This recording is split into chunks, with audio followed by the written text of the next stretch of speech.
మన ఛానల్ ప్రేక్షకులందరికీ కూడా నూతన సంవత్సర శుభాకాంక్షలు, అలాగే సంక్రాంతి శుభాకాంక్షలు. నేను మీ ప్రొఫెసర్ డాక్టర్ ముల్లపూడి సత్యనారాయణమూర్తిని. మరి ఈ 2026 సంవత్సరంలో వచ్చేటటువంటి భోగి, సంక్రాంతి, కనుమ ఇవన్నీ కూడా ఈ పండగల నుంచి మీ జాతకాలన్నీ కూడా ఎలా ఉంటాయి, మరి ఈ ఈ ఈ పండగల్లో మీరు ఏం చేస్తే మీకు ఇతర రెమెడీస్ అవసరం లేకుండా మీకు జాతకాలు మంచిగా అవుతాయి అనేటటువంటి దాని మీద మనం చూద్దాం. ముందుగా మనకి భోగి పండగ ఏం చేస్తామంటే అండి, మన ఇంట్లో ఉన్నటువంటి చెత్త అంతా తీసుకెళ్ళి కాలుస్తాం. అందువలన ఈ గేట్ల దగ్గర చెక్కలు ఉంటాయి కదండి, చెక్క గేట్ల వాళ్ళు అంతా హడిలిపోయేవారు. తీసేసి అక్కడ ఆ కాలనీ కుర్రోళ్ళంతా తీసుకెళ్ళి ఏం చేస్తారంటే దాన్ని కాల్చేస్తారు. దీంట్లో ఏంటంటే మన యొక్క దరిద్రం పోతుంది. ఇంట్లో ఉన్నటువంటి పాత సామాను, ఈ యొక్క పాత చెక్కలు ఇవన్నీ కాల్చేయడం ద్వారా. మరి అలాగే ఈ పండగ పెద్దల పండగ అంటాం. దీని ద్వారా ఏమిటంటే పెద్ద పండగ అని ఎందుకన్నామంటే పెద్దల పండుగ అంటే పితృతర్పణాలు, శ్రాద్ధ కర్మలు ఇవన్నీ కూడా మనము ఇవి చేస్తామన్నమాట ఈ పండగలో. కాబట్టి ఈ లాంగెస్ట్ డ్యూరేషన్ అనే కాకుండా 4 రోజులు ముక్కనుమ ఇవన్నీ అని కాకుండా ఈ చనిపోయినటువంటి వాళ్ళందరికీ కూడా శ్రాద్ధ కర్మలు ఇవన్నీ జరపకపోవడం వల్ల ఏమవుతుందంటే మనకి పితృశాపాల కింద పరిణమిస్తాయి. కాబట్టి ఈ పితృశాపాలు అనేటటువంటివి మన జాతకంలో రవి, కేతు యొక్క గ్రహాల యొక్క పరిస్థితులను బట్టి మనకు తెలుస్తుంది. ఈ జనవరి నెలలో మనకి రవి మరి 14 జూన్ జనవరి 2026 సంవత్సరం నుంచి మకర సంక్రమణం జరుగుతుంది, మకర రాశిలోకి వస్తుంది.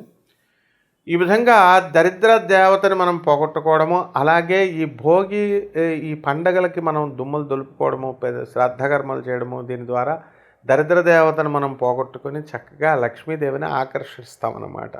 లక్ష్మీదేవిని ఆకర్షించాలంటే ఇల్లులు ఒకటే కాదు, శుభ్రంగా ఉండడం, మన ప్రవర్తన, మన ఆలోచనలు, అలాగే మనం చేసేటటువంటి ధర్మమైనటువంటి పనుల వల్లే లక్ష్మీదేవి ఆకర్షితురాలవుతుంది. అందుకని కేవలం దులిపేసి ఎవరికి పేదవాళ్ళకి రూపాయి కూడా మనం దానం చేయకుండా, మనము అనాథలకు కానీ, సాధువులకి, వికలాంగులకి, వీళ్ళకి పేదలకి మనం చేయకుండా ఉన్నామనుకోండి, లక్ష్మీదేవి రాదు. ఇక సంక్రాంతి అంటే కొత్త సంవత్సరాన్ని మీకు తీసుకొచ్చేటటువంటిది, కొత్త క్రాంతుల్ని మీకు తీసుకొచ్చేటటువంటిది.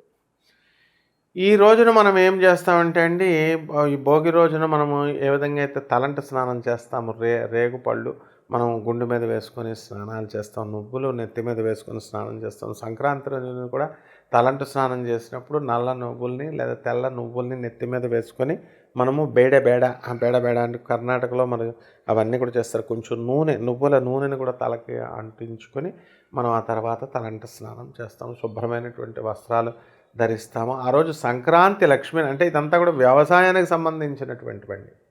కాబట్టి మనకి ఎవరికైతే వ్యవసాయాలు ఉన్నాయో, పొలాలు ఉన్నాయో, మరి వాటికి అన్నిటికి కూడా మనము మన పూజ చేయడము పొలాలకి, ఆ తర్వాత ఇంటికి వచ్చినటువంటి హరిదాసులు వీళ్ళు ఉంటారు, వాళ్ళందరికీ కూడా మనం దాన ధర్మాలు చేయడం ఇలాంటివన్నీ కూడా చేస్తాం. అలాగే కనుమ రోజున పశువులను అలంకారం చేయడం, నాగల్ని ఇచ్చేయడము ఇవన్నీ కూడా మనం చేస్తాం. పశు సంపద, పాడి సంపద ఇవన్నీ కూడా జరుగుతాయి. ఈ రాశులను బట్టి 12 రాశుల వారికి ఒక్కొక్కరికి ఎలా ఉంటాయో మనం చూద్దాం.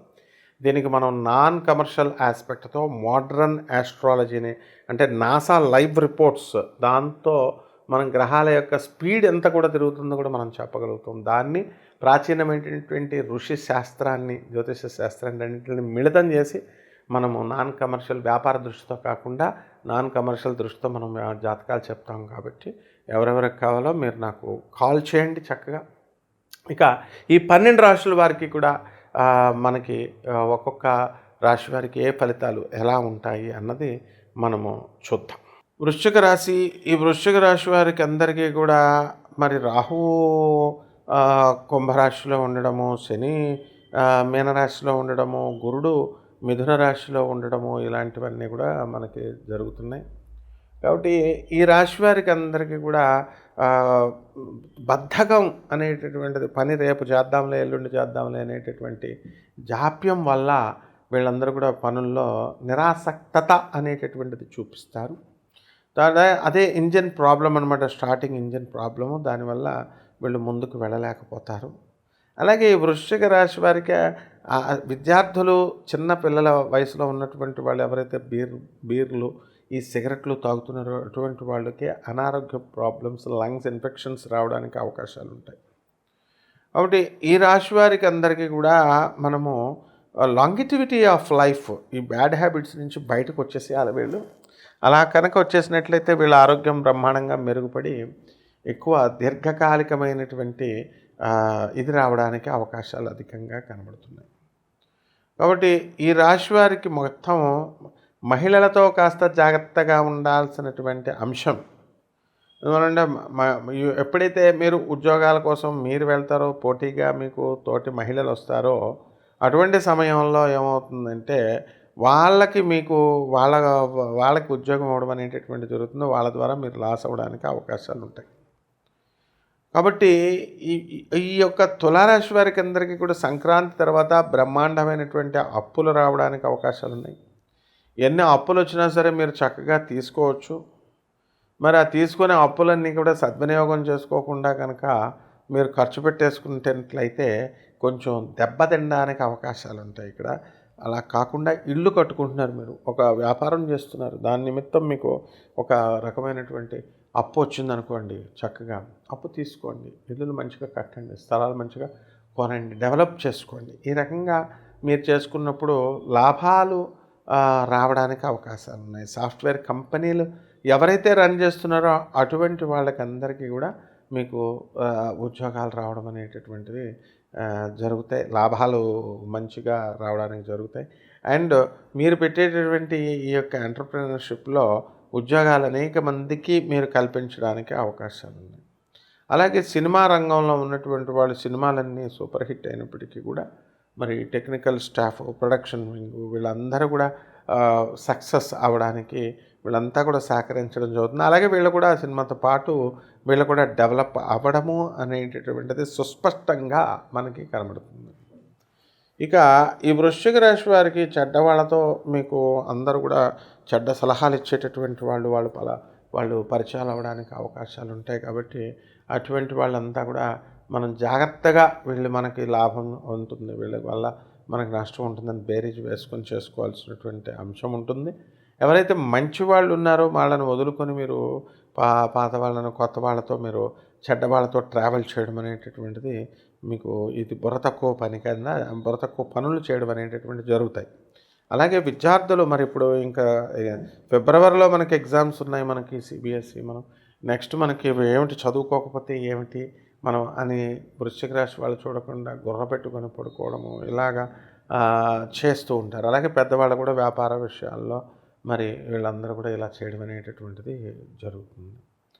కాబట్టి ఈ రాశి వారికి మనం కొన్ని రెమెడీస్, చిన్న చిన్న రెమెడీస్ చేసుకోవడం ద్వారా కొన్ని మార్పులు మనకి రావడం అనేటటువంటివి జరుగుతాయి. అవేంటో తెలుసుకుందాం. ఈ పరిహారాలలో వీరంతా కూడా మర్రి చెట్టు ఓడలు తెచ్చుకొని వీళ్ళు పూజా మందిరంలో పెట్టుకొని ఆ పూజా మందిరం ముందు కూర్చొని దుర్గాదేవి మరి మనకి అమ్మవారు యక్షిణీ స్వరూపంలో, అంటే ఏదైనా సరే శక్తి అంశలే కాబట్టి దుర్గా యక్షిణి అంటే కాళరాత్రి అమ్మవారు.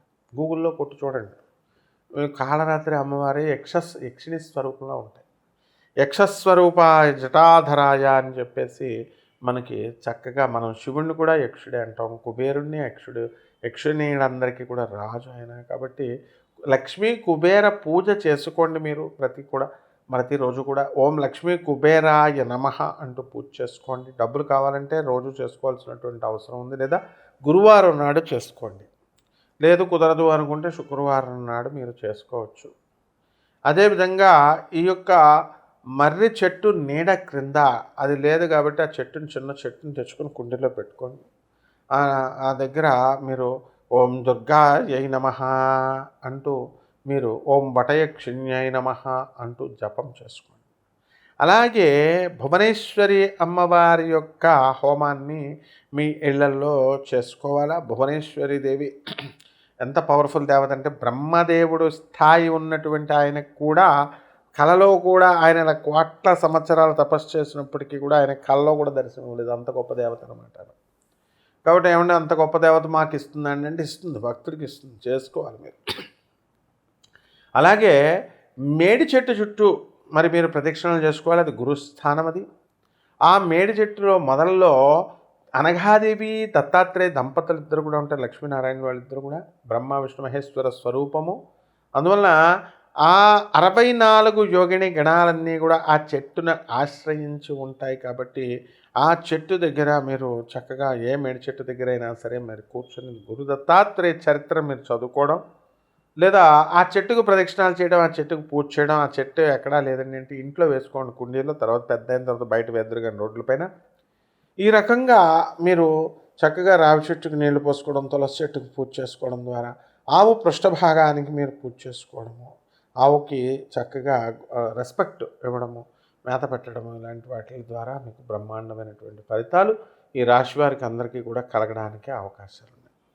అదేవిధంగా ఈ రాశి వారికి మరి ఈ మనం ఏం చేయాలండి అంటే శని జపం చేయండి, శని స్తోత్రాలు చదవండి, శనికి కిలో పావు నల్ల నువ్వుల్ని నల్లని వస్త్రాన్ని పేద బ్రాహ్మణికి శనివారం నాడు ఉదయం 8 గంటలకి దానం చేసుకోండి.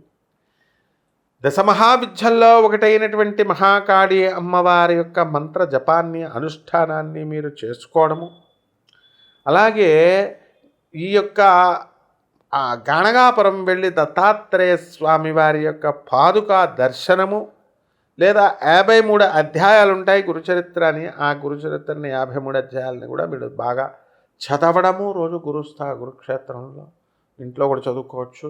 దీని ద్వారా మీకు నిజంగా సీరియస్గా ఎవరికైతే ఈ ఇంట్రెస్ట్ ఉంటుందో అటువంటి వాళ్ళంతా కూడా ఈ యొక్క సాధనని, యక్షిణీ సాధనని, అలాగే అప్సరస సాధనలు చేయడం ద్వారా తొందరగా ఫలితాలు వస్తాయి. మరి ఇక దుర్గాదేవి, మహాకాళి అమ్మవారు వీళ్ళంతా చాలా పెద్ద దేవతలు, బాగా హయ్యర్ ఎనర్జీస్, త్రిమూర్తుల కంటే కూడా పెద్దగా. సో ప్రోటోకాల్ ఉంటుంది. అదే ఈ యక్షిణి, అప్సరస ఇలాంటివన్నీ కూడా చిన్న చిన్న దేవతలు కాబట్టి మీకు వారం రోజుల్లో, 40 రోజుల్లో మీ కోరుకున్న కోరికలన్నీ కూడా తీర్పడానికి అవకాశాలు ఉంటాయి. ఇక్కడ మీరు తెలుసుకోవాల్సింది ఏంటంటే భగవంతుడిని ఎప్పుడు కూడా చూడలేమండి, భగవంతుడిని కేవలము తెలుసుకోగలుగుతాం అంతే, అంతవరకే. So we should know the God, we can't see the God. So this is how we have to realize అన్నమాట. కాబట్టి ఈ రకంగా ఈ యొక్క మీనరాశి వారికి అందరూ కూడా బ్రహ్మాండమైనటువంటి అద్భుతాలు ఈ చిన్న చిన్న పరిహారాలు చేసుకోవడం ద్వారా మీకు బ్రహ్మాండంగా కలుగుతుంది. కాబట్టి చేసుకోండి ఇలాగా. శుభమస్తు.